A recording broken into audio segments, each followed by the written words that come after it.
কি দিন আইলো রে বাবা, 100 টাকা করে নাকি আলু কিনে খেতে হবে, এটা নাকি ভাবা যায়। যাই হোক, নতুন আলু উঠছে আর এটার দাম নাকি 100 টাকা। এখন যে দিন দিন জিনিসপত্র এত দাম বাড়ে, জিনিসপত্র যতই দাম বাড়ুক আর কমুক, আমাদেরকে তো কিনে খেতে হবে, না খেয়ে তার উপায় নেই, আমাদের তো কিনতে হবে। তো হ্যালো এভরিওয়ান, আসসালামু আলাইকুম। কি অবস্থা আপনাদের? আলহামদুলিল্লাহ আমি তো ভালো আছি। আজকে একটু সকালে উঠছিলাম আর কি, কয়েকদিন পর আজকে মাত্র সকালে ঘুম থেকে উঠলাম। আর এই কয়েকদিন শীত আসছে পর থেকে আপনি এত জ্বালাতন করতেছে, সকালে ওকে রেখে একবারই ওঠা যাচ্ছে না, এই জন্য রান্নাও করতে পারি। তবে শীত আসছে পর থেকে না আমারই আর ঘুম থেকে ইচ্ছা করতেছে না, মন চায় না যে একটু ঘুম থেকে উঠি, সকালে রান্নাবান্নাটা করে ফেলি। আর সকালে রান্নাবান্না না করলে তো সারাদিনে করতে অনেকটা কষ্ট হয়ে যায় আফিকে নিয়ে। আর দ্বিতীয়ত আফির বাবা যেহেতু দুপুরে লাঞ্চ নিয়ে যায়, ওনারও নিতে সমস্যা হইতেছে। কয়েকদিন ধরে হোটেলে খাইতেছে, আর হোটেলের খাবার তো একেবারেই খেতে পারে না, আর সকালে নাস্তাটাও বাসা থেকে করে যেতে পারে না।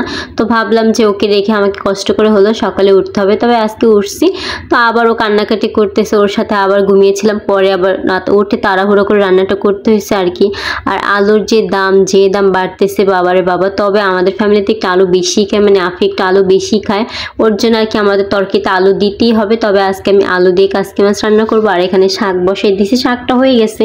আর নতুন আলু দিয়ে আলুর দম খেতে না বেশি ভালো লাগে। তো আমাকে বলতেছে আলুর দম তোমার এখন খেতে হবে না, কয়দিন পরে খেও, আলুর দাম কমুক তারপর তুমি আলুর দম। আগে তো দেখতাম নতুন আলু উঠলে আলু অনেকগুলি আলু একসাথে বেশি করে সেগুলাকে ছিলতো না আর কি, ওইভাবে রাখতো, শুধু একটু ধুয়ে নিত, ধুয়ে দেন নতুন আলুর দম খেতে তো অনেক ভালো লাগে। আর সেটা আলুর দম করতো, আমরা এমনি খেতাম, মানে কোনো কিছু ছাড়া, খুব ভালো লাগতো খেতে। আর এখন তো সেটা খাওয়াও যাবে না, এখন তো খুব অল্প অল্প করে আনতে হয়, যা দাম বাড়। লাল শাকটা যে কবে আনছিল সেটাই আমি ভুলে গেছি। তো এখন যেহেতু শীতকাল, এই জন্য সবজি বলো বা শাক পাতা বলো একটুকু নষ্ট হয় না, খুব সুন্দরভাবে থাকে। তবে এই শাকগুলোকে আমি ফ্রিজে না বাহিরেই রাখছিলাম, দেখি শাক একটুকু কিছু হয়নি, সুন্দর ফ্রেশ হয়ে গেছে। আমি তো ভাবছিলাম শাকগুলো হয়তো বা ফেলেই দিতে হবে, হয়তো বা নষ্ট হয়ে গেছে। আর এত দামের জিনিস যদি আমি ফেলে দিই তাহলে কি হবে। আর বেগুন আর আলু ছোট ছোট করে কেটে নিছি, যেহেতু কাসকি মাছ দিয়ে রান্না করবো আর কি। কাসকি মাছটা একটু আর বেশি করে আলু আর হচ্ছে গিয়ে আমি বেগুন দিছি, যাতে রাত্রে এটা হয়ে যায় একেবারে, আর রাত্রেবেলা আমার আর এক্সট্রা করে কোনো কিছু রান্না না করতে হয়।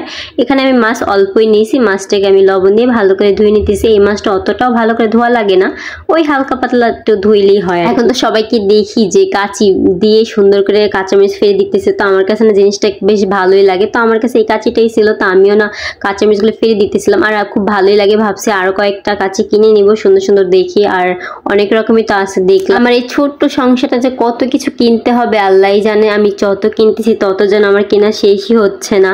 এখনো মন চায় এটা কিনে ওইটা কিনে, মানে যতই কিনি মন আর ভরতেছে না। তবে এখনো আমার অনেক জিনিস লাগবে। আর আমাদের তো নতুন নতুন সংসার আর কি, আর নতুন নতুন সংসার জানে তো, একটা সংসার করতে কত না কিছু লাগে।